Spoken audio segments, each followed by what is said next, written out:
রাত্রিতে কষ্ট করে শীতের সময় তাহাজ্জুদ পড়তে চায় না, মুখে লাথি মারবেন, শয়তানে উঠে নামাজ পড়বেন। বলুন সুবহানাল্লাহ।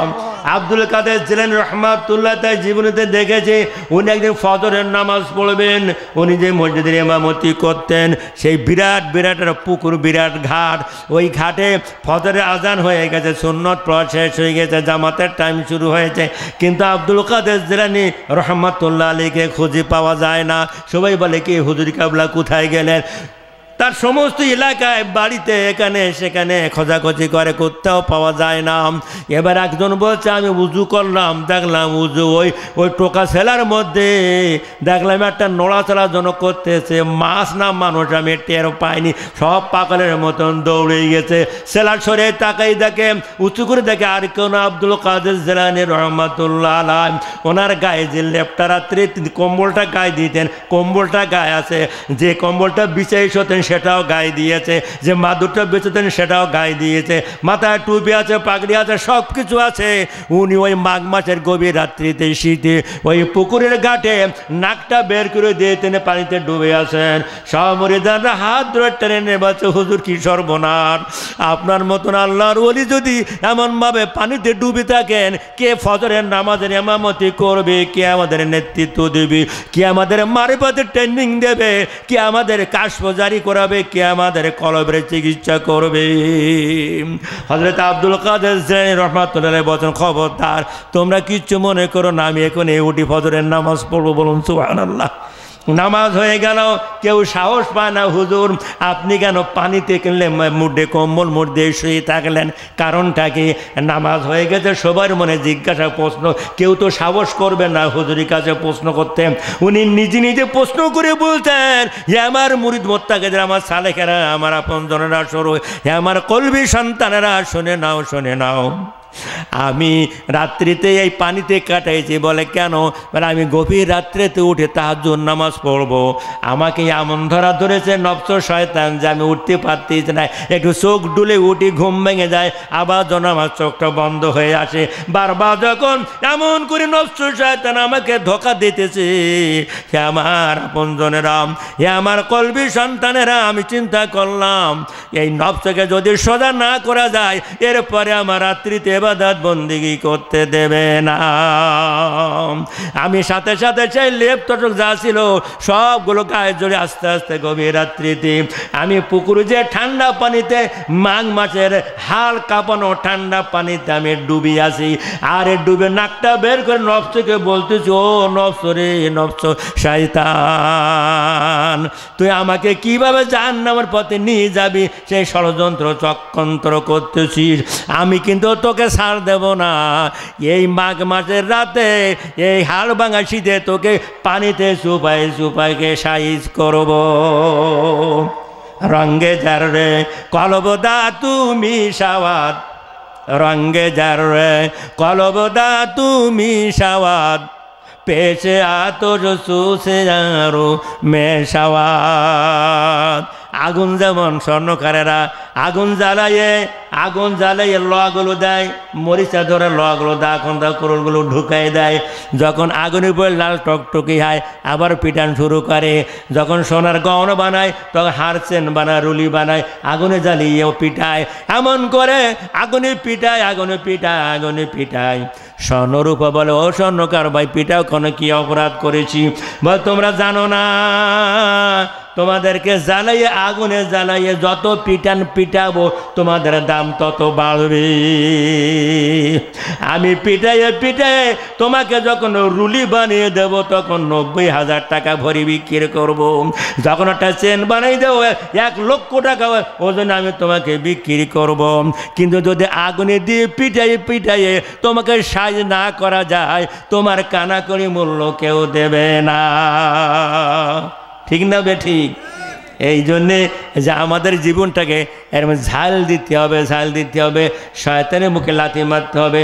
ইন্নাহু লাকুম আদুউম মুবিন। আল্লাহ তাআলা বলছে শয়তান তোমাদের জাহিরি দুশমন, শয়তান প্রকাশ্য শত্রু। এ তোমার ডাইনে বামে সামনে পিছনে ধোকা ধোকা ধোকা ধোকা দিতে থাকবে। তাফসীরে যেতে কিয়ামতের ময়দানে আল্লাহ রাব্বুল আলামিন বলে ও ফেরেশতারা, জাহান্নামের ফেরেশতারা, তোমরা জাহান্নাম সাজাও। একটা মাহফিল হবে, সেই মাহফিলে প্রধান বক্তা বক্তব্য দেবে, আর কোটি কোটি মানুষেরা শুনবে। রেডি করো, একটা স্টেজ রেডি করো। আগুন দিয়ে স্টেজ করা হবে, আগুনের সামিনা হবে, আগুনের মাইক হবে, মাইক্রোফোন হবে, হরেন হবে, আগুনের চেয়ার হবে, সব আগুন আর আগুন। সেই স্টেজের প্রধান বক্তা হবে ইবলিস শয়তান। কি হবে? ইবলিস শয়তান। সে এখানে বড় বক্তা।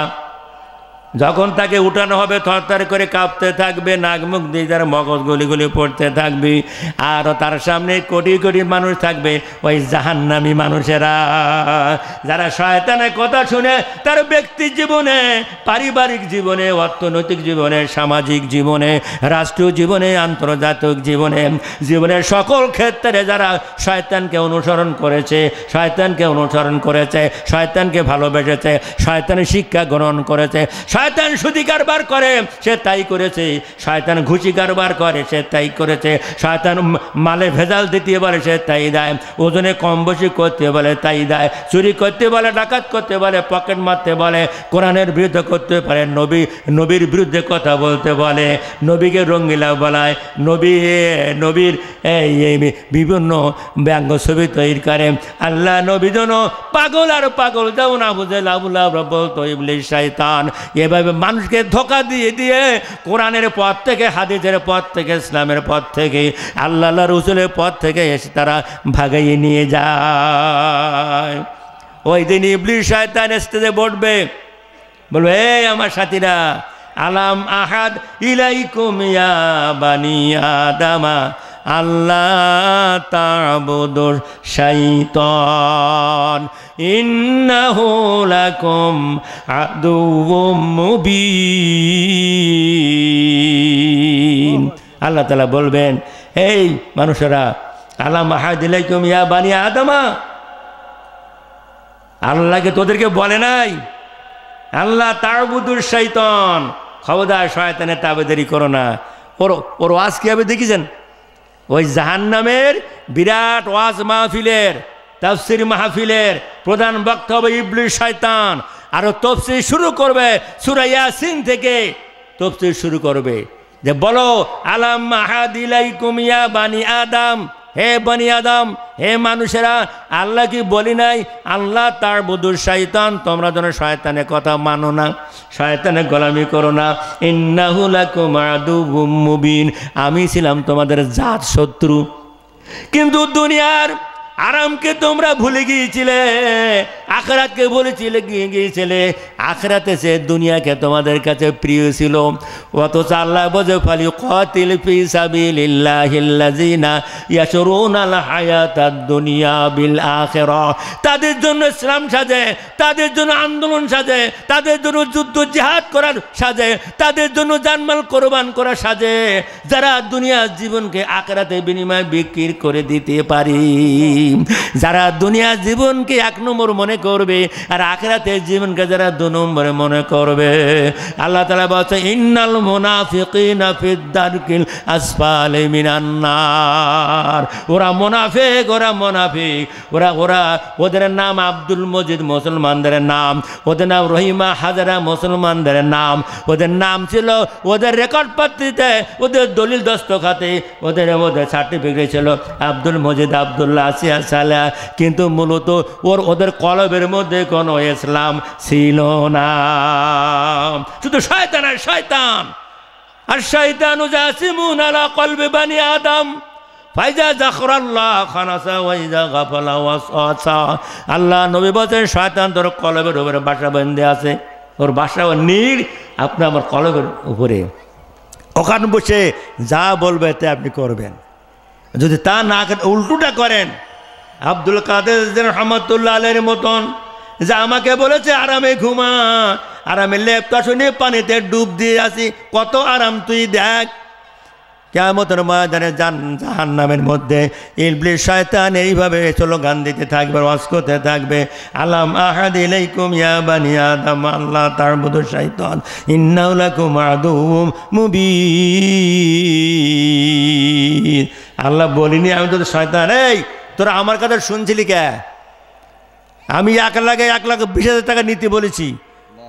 আমি অফিসে নামাজ কালাম পড়ি, কপাল কেলেই যায় তোদের, এরপরে ঘুষ আমি নেওয়ার জন্য উদ্বুদ্ধ করে তুই ঘুষ নেস, হারামি কাজ করিস। ও যুবক যুবতীরা, দুনিয়ার কোনো মানুষ দেখে না তুমি গোপনে ধর্ষণ করো, ইফটিজিং করো, তুমি মানুষের জীবন শেষ করো, ইজ্জত হরণ করো, জেনা ব্যবচার করো। তুমি কি জানো যে ওই গভীর রাত্রিতেও তুমি যাদের সাথে জেনাবেজ করতেছো, যাদেরকে ধর্ষণ করতেছো, সেখানে তুমি নাই, ওরা আছে 2 জন, তোমার আছে 2 জন, 4 জন গোয়েন্দা কাজ করতেছে, তোমাকে ছাড় দেওয়া হবে না। ঠিক না বেঠিক?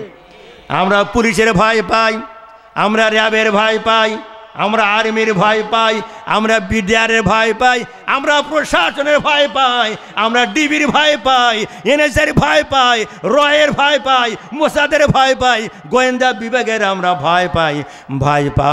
আল্লাহ তাআলা বলছে বান্দা কেরামান কাতিবিনা ইয়ালামুনা মা তাফআলুন। হ্যাঁ, তোর কাছে 2 জন ফেরেশতা আছে, লেখক দেয় ফেরেশতারা, তার সর্বক্ষণ লেখে তোর সামান্য নিঃশ্বাস প্রশ্বাস, ওঠা বসা, চলাফেরা, খাওয়া দাওয়া, ব্যক্তি সমাজ পরিবার রাষ্ট্র, ভোট ভাট, দুনিয়ার যে কাজ করবি সব ফেরেশতারা তাদের রেকর্ড সৃষ্টি করতেছে। ঠিক না বেঠিক? ইকরা কিতাবাকা কাফা বিনাফসিকাল ইয়াউমা আলাইকা হাসিবা। কিয়ামত তোমার কাছে দেওয়া হবে, এই নাও তোমার আমল, তোমার আমল নাও, ইকরা পড়ো, কিতাবাকা তোমার আমল। আমরা বলবো আল্লাহ আমার আমল পড়বো না। বলে কেন? লজ্জার বিষয়।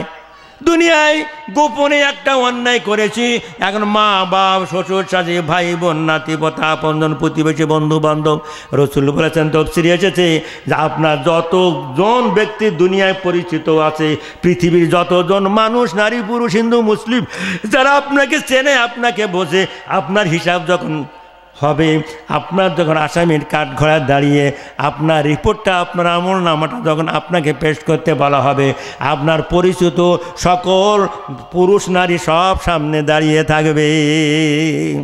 হ্যাঁ, অত সহজ মনে করেন? যখন আলভাই আব্দুল মজিদ দাঁড়া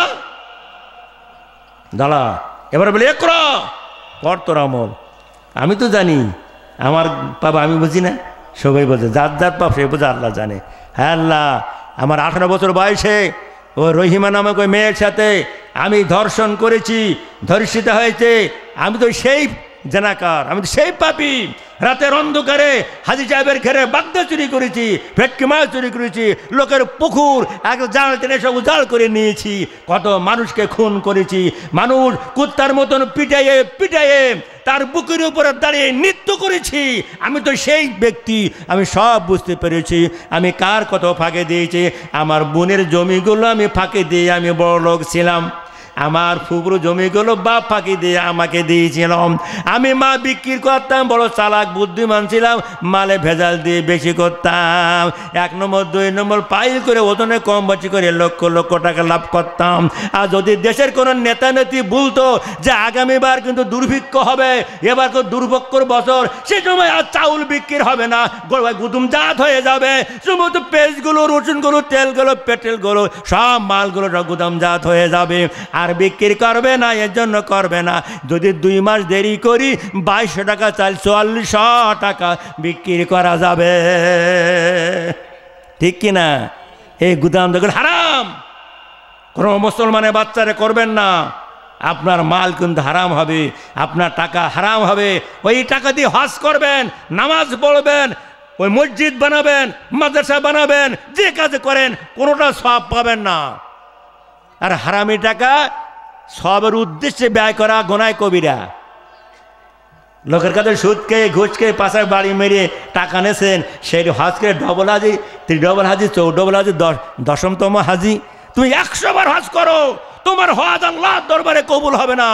যত লক্ষ টাকা তুমি ব্যয় করেছো সব সব পাবে যাদের রক্ত চুষে, গরিবের পেটে লাথি মেরে তাদের রক্ত চুষে ঘর থেকে তাড়িয়ে দিয়ে রাজপথে পাঠিয়ে দিয়েছ, ওই সময় তো গরিবরা পাবে তোমার হজের সবের অংশ। ঠিক না বে ঠিক? তুমি মনে করেছো আমি কি হয়ে যাচ্ছি, মাদারটা বড় দাতা বড় সখী, এর কোনো দাম নাই। হযরত আবু ইমাম হানিফা রাহমাতুল্লাহ আলাইহি আমাদের মাযহাবের যিনি ইমাম, তিনি বড় কাপড়ের ব্যবসায়ী ছিলেন। আমি তার জীবনীতে দেখেছি তিনি বড় ব্যবসায়ী ছিলেন। এমনকি ওই দেশের বাদশাহ মনসুর যে ক্ষমতা ছিল, বাদশাহ মনসুর সম্পদ ছিল, তার চেয়ে বেশি সম্পদ ছিল হযরত ইমাম আবু হানিফার। বিরাট ধনী এবং বিরাট সুন্দর, উনি কাপড়ে ব্যবসা করতেন। এক ঈদের আগে 4 লক্ষ টাকার কাপড় কিনে সব দিয়ে দিয়েছে কর্মচারীদের, তোরা কাপড় বিক্রি করে সেট কর, এখানে শাড়ি করলো, ওখানে গেঞ্জি, ওখানে সব সেট করতে করে দেখে যে একটা সবচেয়ে যে শাড়ির দাম বেশি, নামি দামি শাড়ি।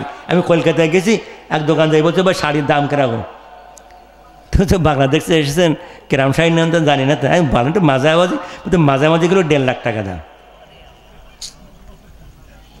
ভালোগুলো 3 লাখ 4 লাখ, আর যেগুলো খারাপ ও দেখলে আমার পছন্দ হবে না, ও তো 1 লাখ টাকা, 1,10,000 20,000 মনে পছন্দ। কিন্তু আপনি বাংলাদেশ থেকে যে শাড়ি নিতে, তাই সে শাড়ি নিয়ে আমাদের 1.5 লাখ 2 লাখ টাকা হলে একটা মোটামুটি মানানসই হয় একটা শাড়ি। আমাদের নেতা নেত্রীরা শাড়ি পরে লক্ষ টাকার নিচে দাম নাই, লক্ষ লক্ষ টাকার শাড়ি। হ্যাঁ, ইমাম আবু হানিফা রাহমাতুল্লাহ বলে সব বিক্রি করে দেব। আর এই শাড়িটা গোছে এরকম ভাঁজ করে, হুজুর নিজেই ওই শাড়িটা ভাঁজ করে একটা গোপন জায়গায় রেখে গেছে, আর কর্মচারীদের বলে গেছে, ক্যাশিয়ারকে বলে গেছে, খবর দাদা এটা বিক্রি না হয়। ঈদের পরে উনি এসেছেন, বলে বেচাকেনা কী হয়েছে? বলে 5 থেকে 6 লক্ষ টাকা বেচা হয়েছে, বা টাকা দাও। উনি ক্যাশগুলো নিয়ে এবার যখন ফিরে যাবেন, বলছে শাড়িটা দাও। ক্যাশের টাকা ব্যাগে ঢুকে বলছে শাড়িটা দাও, বকল টাকায় নিয়ে যাই। বল কেন? বলে ওই শাড়িটা ছিল ছেঁড়া ফাটা, ওই শাড়িটা যদি কাউকে দেওয়া হয় সে ধোকা খাবে, সে কষ্ট পাবে, ধোকাবাজি করা হবে, ইসলাম এটা পছন্দ করে না। বলুন সুবহানাল্লাহ। আর একটা শাড়ির কারণে আমার এই 4 লক্ষ টাকা সব বরবাদ হয়ে যাবে। সব খোঁজাখুঁজি শুরু করেছে, খুঁজে খুঁজে পায় না। তারা বলছে হুজুর আমাদের ক্ষমা করেন, মাফ করেন। কত মানুষ হাজার হাজার ক্রেতারা আছে, খদ্দের আছে, বিক্রি করি, কোন ফাঁকে কোন সময় সেটা বিক্রি করেছি আমরা জানতে পাই না, মাফ করে দেন। হযরতে আবু হানিফা কি কর্মচারীকে পিটাবে, লাঠি দিয়ে পিটাবে এমনটা নয়। তিনি বসে আছেন, চেয়ারে ওঠেন না, বলে যাও এই এলাকায় যত গরিব এতিম মিসকিন যারা আছে ওদেরকে ডাক দাও, আমি এই 6 লক্ষ টাকা 6টা টাকা বাড়ি নিয়ে যাব না। কর্মচারী ওই এলাকায় যেয়ে যখন সকলে ডেকে ডেকে এনেছে, হাজার হাজার মানুষ তারা এসেছে ওই সাহায্য নেওয়ার জন্য। এবার 6 লক্ষ টাকা তিনি রাত্রিতে 6 লোককে বিতরণ করে দিই, দুস্থ এতিম মিসকিনদেরকে সব দান করে সৎকা করে খালি হাতে বাড়ি চলে গেলেন। কর্মচারীরা তারা ভয়ে থরথর করে কাঁপে, বলছে কাঁপার ভয়ের কোনো কারণ নাই, ভুল তো মানুষই করে, কুল্লু বনি আদম খাত্তাউন। পুত্রা মানুষ ভুলের মধ্যে কারো ভুল কম হয়, কারো ভুল বেশি হয়, তাই বলে যাই চাই তাই বলবো, গালিগালাজ করবো, এটা হতে পারে না। তোমরা চিন্তা করো না, আমি 6 লক্ষ টাকা আল্লাহর পথে দান করলাম, যদি ওই টাকা আমি বাড়ি নিয়ে যেতাম, আমি আবু হানিফা আমার জন্য ওই টাকা হয়ে যেত হারাম। একটা শাড়ির কারণে ভাইরা বোনেরা আমার ব্যবসায়ীরা, আমরা 1 নম্বর 2 নম্বর পাই, আমরা ভালো কম বেশি করা, ভেজাল দেওয়া আর চিংড়ি বাজার সব বোনাস করি, তো ভারতের বাইরে কেউ আর নিচ্ছে না। জলের পর্যন্ত পানির পর্যন্ত সব পুষিন করে করে করে করে আমরা গোটা দেশটাকে জাহান্নামে পাঠিয়ে দিচ্ছি, ঠিক না বে ঠিক? যাই হোক, আল্লাহ তাআলা বলতেন, হে দুনিয়ার মানুষেরা খবরদার আল্লাহ তা'বুদু শাইতান, শয়তানের তাবেদারি করবো না, শয়তান তোমাদের জাহান্নামে নিয়ে ছাড়বে, শয়তান জাহান্নামে নেবে, খবরদার চলো না। আমি আপনাদের সামনে কোরআন পাকে সূরা নিসার থেকে একটি আয়াত মাত্র পেশ করেছি। একটি আয়াত আল্লাহ নবী ইবনে মাজাহ শরীফের হাদিসে বলেছেন, একটি আয়াত যদি তুমি অর্থ সহ ব্যাখ্যা সহ তুমি বোঝো বা অন্যকে বুঝাও, তুমি নিজে বুঝে বুঝে অধ্যয়ন করো, একটা আয়াত নবী বলেছে যে 1000 রাকাত নফল নামাজের সব পাওয়া যায়। আল্লাহু আকবার। শুধু তেলাওয়াত করবে, সিম্পল তেলাওয়াত। যালিকাল কিতাবু লা রাইবা ফি হুদাল লিল মুত্তাকিন।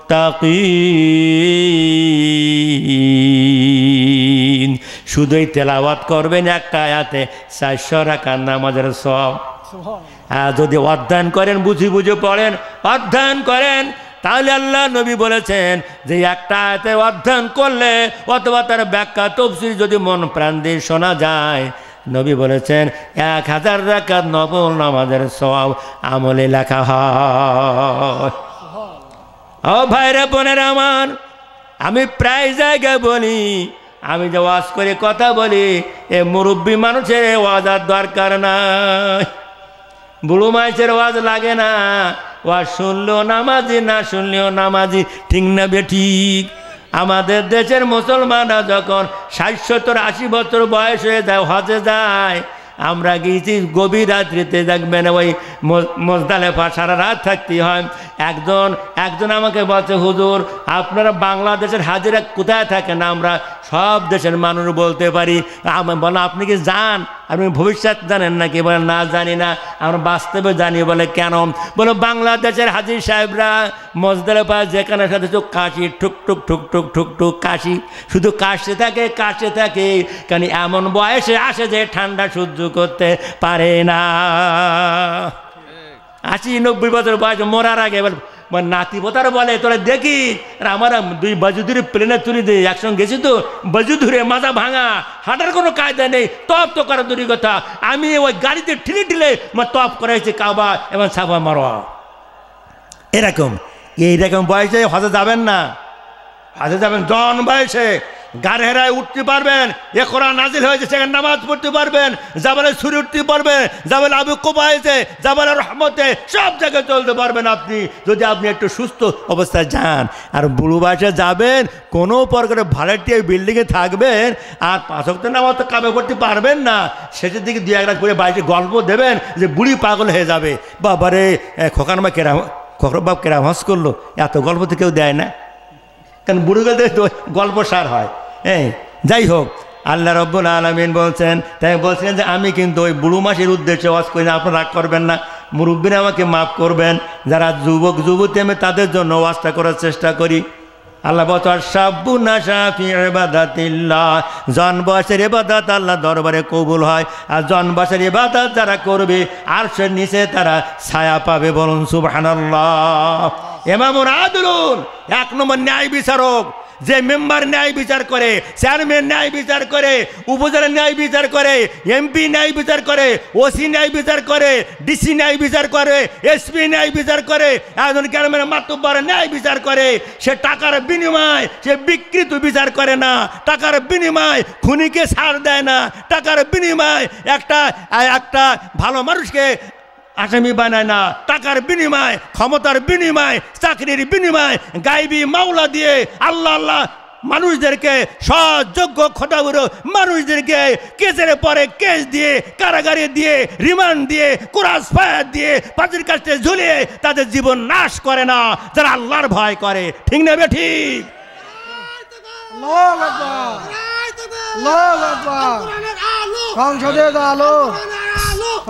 ভাইরা আমার, এই জন্য আল্লাহ নবী বলছেন যে ন্যায় বিচার করলে সমাজে শান্তি চালু হয়। বলুন সুবহানাল্লাহ। ন্যায় বিচার হতে হবে। ন্যায় বিচার যদি থাকে, সে দেশে অশান্তি থাকে না। আর যেখানে ন্যায় বিচার নাই, সেখানে শান্তির বালাই নাই।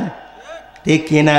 আপনি রাত্রিতে 3টার সময় আপনি ঘরে ঘুমাই আছেন, সকালে উঠে দেখেন যে আপনি 1 নাম্বার আসামি। এর চেয়ে জুলুম আর হতে পারে? আল্লাহ তাআলা বলেন ইন্নাল্লাহা ইয়াহদিল কাওমাজ জালিমিন। আল্লাহ বলেন আমি জালেমদেরকে হেদায়েত দেই না।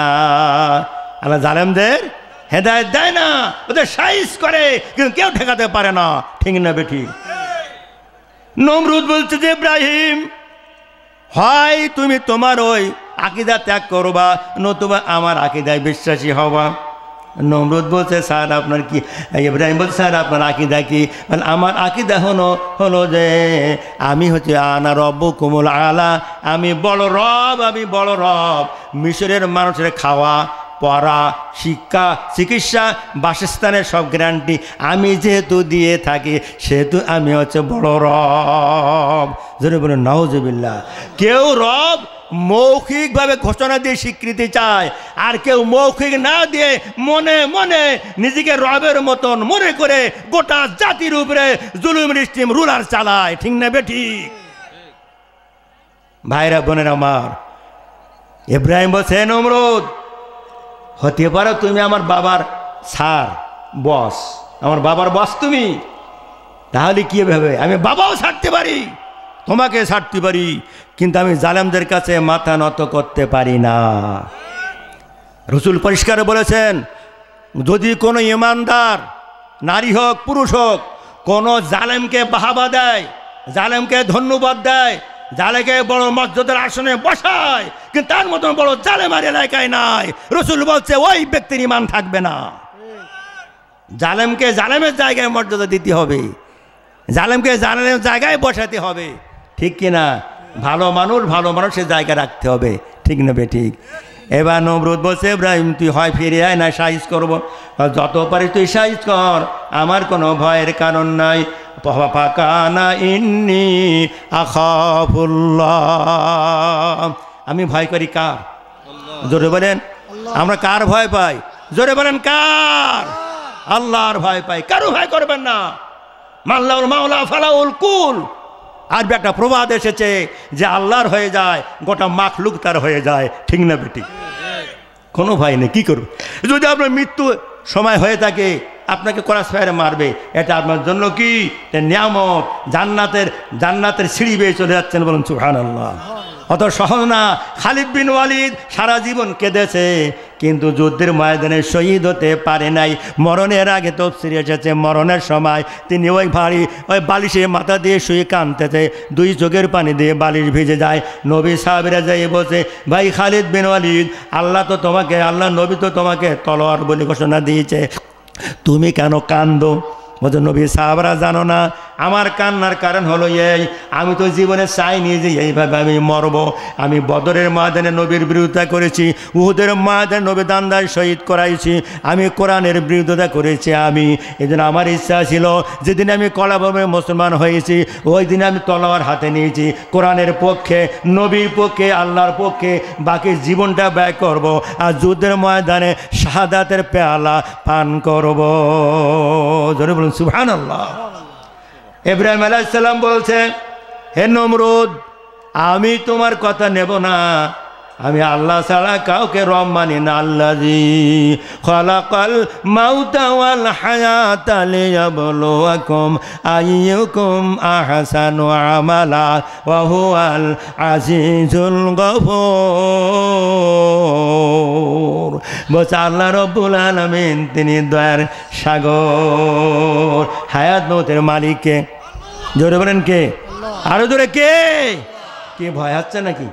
আল্লাহ কথা বলতে ভয় পাবেন তো কার কথা বলবেন? জোরে বলেন যে আমাদের সার্বভৌমত্বের মালিক কে? আল্লাহ। আল্লাহ, কাজেই ভয় আল্লাহকে করব, কাউকে না। আপনার আমার হায়াত শেষ হয়ে গেলে কেউ এক সেকেন্ড রাখতে পারবে না, কেউ স্ট্রোক করে মরবেন। আমি সেদিন গিয়েছিলাম এক মাহফিলে, আপনাদের এই উপজেলায় ওই এলাকায়, মানে ওরা বলে ওই যে বড় ফাজিল মাদ্রাসা আছে কাকবাসের ওই পাশে, হ্যাঁ, ওটা হচ্ছে বিশ্বের বাড়ি মাহফিলে গেছি। আমি যাই উঠলাম, পড়লাম, বলে হুজুর এই মাত্র আমাদের ডাক্তার আব্দুল গনি মারা গেছে। উনি ওই মসজিদের মোতোয়ালি, মসজিদের খাদেম, এবার মসজিদ তার লোকে দর্পণে মসজিদে একটাই ব্যক্তিত্ব হয়, সেই ব্যক্তি হচ্ছে কে? ডাক্তার আব্দুল গনি। অত সব মাহফিল আয়োজন করলেন, সব দাওয়াতি কাজ করলেন, কালেকশন করেছেন, হুজুরদের দাওয়াতও দিয়েছেন, কিন্তু সে মাহফিল তিনি শুনতে পারেন নাই। আল্লাহ তাআলা তাকে জান্নাত নসিব করুন, সকলে বলেন আমিন। মৌত এরকম। ইব্রাহিম বলছে, হে নমরুদ, তোমার যা করার করো, আমি তোমার কথা মানব না। ঠিক আছে। তার সময় জল্লাদ বাহিনীকে, সন্ত্রাসী বাহিনীকে হুকুম দিয়েছে, যাও জঙ্গল থেকে শক্ত কাঠ নিয়ে এসে আনা হলো। এবার কয়েক হাজার রাজমিস্ত্রি বলল, আমার একটা বাড়ি বানিয়ে দাও, ওয়াল করে দাও। তফসিরে এসেছে 30 হাত লম্বা আর 20 হাত চওড়া, এইরকম করে চতুর্দিকে 100 ফুট হাইট করে ওয়াল করে দাও, পাকা দেয়াল করে দাও। মিস্ত্রি তাই করলো। এবার বলো, যাও জঙ্গল থেকে কাঠ নিয়ে এসো। 1 মাস ধরে জঙ্গল থেকে বড় পশুর কাঠ, কুল কাঠ, যা জ্বললে বেশি আগুন তেজ হয়, সেগুলো নিয়ে আসলো। এবার ওই কাঠগুলো জ্বালিয়ে দিল। তফসিরে 7 দিন পর্যন্ত আগুন দাউ দাউ করে জ্বলতেছে, এমনকি উপরে এত আগুনের আওয়াজ যেতেছে 3 মাইল পর্যন্ত কোনো পাখি উড়ে যেতে পারে না। কি অবস্থা, ফেলাই ফেলাও, আমার বড় শত্রু ইব্রাহিমকে ফেলাই দাও। ঠিক আছে, ফেলাই দেবে। কে যাবে আগুনের ধারে? ইবলিস শয়তান যুবকের বেজে বেজে, খোদাজি তোমার মিশরে একটা যোগ্য যুবক নাই যে ইব্রাহিমকে আগুনে ফেরাতে পারে, আমি পারি। ধরে বলেন নাউজুবিল্লাহ। বলে ভাই তুমি তো আমার বন্ধু, বলে আমি তোমার দলের লোক, আমি ইব্রাহিমের দুশ্মন। চলো, আপনারা জানেন তো যে সুলটুল বানিয়ে অনেক কিছু করে ইব্রাহিমকে আগুনে ফেলে দিয়েছে। ইব্রাহিম আগুন দাও দাও করে দিলে, আর নমরুদ তার রাজপ্রাসাদের ছাদে বসে বসে দেখতেছে ইব্রাহিম কেমন জ্বলে। আল্লাহ ডাক দিয়ে বলে, ও জিবরাইল, জান্নাত থেকে ওই লেবাস নাও, পোশাক নাও, পাঞ্জাবি নাও, টুপি নাও, পায়জামা নাও, হ্যাঁ পাগড়ি নাও, জান্নাতে নাও, আমার ইব্রাহিমকে আগুনের মধ্যে পড়াইয়ে দাও। কিয়ামত পর্যন্ত নমরুদের আগুন জ্বলবে, আমার ইব্রাহিম একটা পশম জ্বলবে না। ওয়ালা রব্বিহিম ইয়াতাওয়াক্কালুন, গোপ্তে আরে গার তাওয়াক্কুল বেহতারাস, গোপ্তে আরে গার তাওয়াক্কুল বেহতারাস, এইসব আবহাম সুন্নাতে পয়গম্বরাস। বিপদ আপদ সকল অবস্থায় আল্লাহর উপরে তাওয়াক্কাল করা, আল্লাহর উপরে ভরসা করা, এরা নবী রাসূল পয়গম্বরদের সুন্নাহ। ঠিক না ঠিক? আমরা একটু মানে যদি ভয় মনে হয়, এর মেম্বারের পা জড়াই ধরি, চেয়ারম্যান সাহেবের পা জড়াই ধরি, এই নেতার পা জড়াই, ওর পা চুম্বন দেয়, দরকার নেই, আপনি এক জায়গায় ধরেন। ইন্নাল্লাহ আলা কুল্লি শাইইন কাদির,